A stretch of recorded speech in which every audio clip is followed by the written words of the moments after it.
I've been very gratified with all of the praise songs that have gone for this vision of the new school. And, I'm one of the, first of all, let me start off by thanking the Dean for organizing this forum to seek opinion and open up debate on an issue which I think is of very crucial importance. And I'm particularly gratified that in one of the Dean's statements, she refers favorably to Mamdani's objection to the use of academic fiat to stifle intellectual debate. And since the Dean specifically asked that, it says that this is inappropriate within the university setting, it seems to me very apposite at this time to say that while we had feelings of excitement at the new school, we also had moments of great depression. And those moments particularly had to do with moments when we had the feeling that that kind of debate was being stifled. And as many people in the committee know, I was told several times, not once, not twice, that the dean has the executive power to close any department. I'm glad to report that the dean herself always said she didn't. And I didn't think that that was an atmosphere. Yeah, we need, this is an open forum, and we do need to air this. Not once, not twice, and I can challenge anybody here to get up and say that they didn't hear that being said. And while these were being said, there were no objections from anywhere. So I need to register that as a first point. And I believe I'm correct to say, as the dean also says, about administratively driven decisions, that what this means basically is that academic decisions should always, in the first instance, be driven by intellectual and academic considerations before all others. Now, having said that, I would like to pay tribute to our students and alumni and associates and well-wishers who have, in very, very important ways, whose interventions have highlighted the importance of this issue, this debate. And the primary lesson I draw from this is that there are several constituencies, among them academics who feel their work is marginalized, among them people who feel that they're marginalized generally in society, and so on and so forth, who retain a very strong emotional and psychic investment in African studies, in the Center for African Studies. And I think that a lot of symbolic capital, we must always look at the good side too, that a lot of symbolic capital accrues to the university from the existence of the center. And I have personally taken away that lesson from all of the email exchanges that I have seen. Now I want to quote to you the vision statement that was drafted for the new school. And it's quoted in one of the deans, again favorably, in one of the dean's letters to some of these emails. And it says, key to its intellectual project is the conception of the new school as a space in which we negotiate the legacies of the knowledges that we have inherited. These are knowledges in and of Africa, but they're also knowledges which place us in relation to a conception of the disciplines as a notion of global scholarship and global theory. Part of our aim, framed as a question, is to ask, what would it take to create knowledges capable of moving African-centered scholarship into the dialogic center of global paradigms and of humanities research? And so on. The draft vision statement went on to say that to achieve this, the new school will be guided by 5 main principles: locating ourselves, locating theory, taking seriously the way we are located as scholars in post-apartheid South Africa, in Africa and the global South, working in and out of disciplines, re-inhabiting the global, practicing theory, theorizing practice, and working together, working in new ways. Now, who would fail to be excited by a statement like this?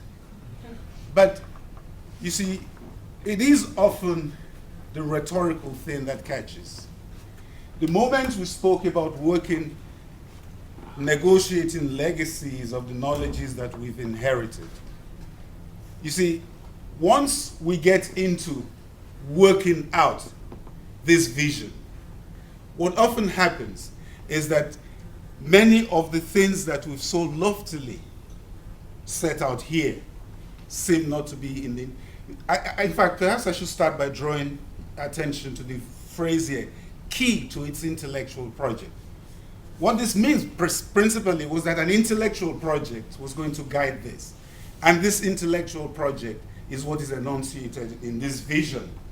And when it came to putting together this intellectual project as an organizational structure, that was when we ran into problems. So I suppose I'm agreeing with everybody here who has spoken that there was a sense of excitement about this vision that was enunciated.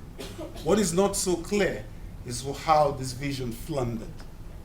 And I have certainly my own suggestions about that, which I would like you, these are questions that are very important to ask.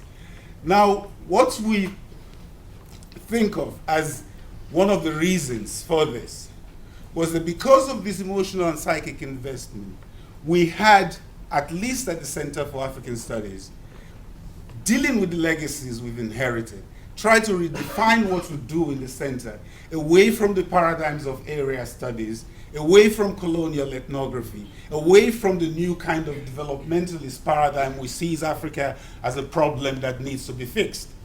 And we thought that the best way to do this was to encourage our students, graduate students, to ask questions that matter to them, to work in and out of disciplines. We took our very mission as a transdisciplinary center to ask questions which your disciplinary methodologies and apparatuses will stop you from asking. And we took this very seriously as a space for transdisciplinary inquiry and scholarship of a certain kind.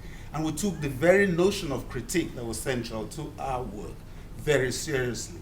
So when we moved into these discussions, we moved in with this sense of excitement when this vision was enunciated. But this two-stage process that was finally given as a roadmap was for us quite problematic because, first of all, it didn't seem to carry forward the vision statement. It looked like, it looked more like a merger, in fact, than a marriage. It looked more, in fact, less like a merger than a conglomerate, miscellany of different departments. And we objected to this on the grounds that we thought that at the center again should be that vision. And of course there are other reasons that this floundered, and then we obviously, not having a choice at that point, decided that if we go, we'll tag along to this in this conglomerated department in the hope that the vision will be realized in the future. But as we all know, and I mean this very seriously, every every two-stage process, even from the discussions we've had, ends at the first stage. And I'm not saying that there was any amount of bad faith here. It is simply in the nature of things that people settle into the temporary and forget that there was an ultimate vision. And because, of course, some of this is resource-driven, and because of some of the problems that we've identified, we think that a two-part solution is a roadmap that's bound to fail or get stuck in the first phase.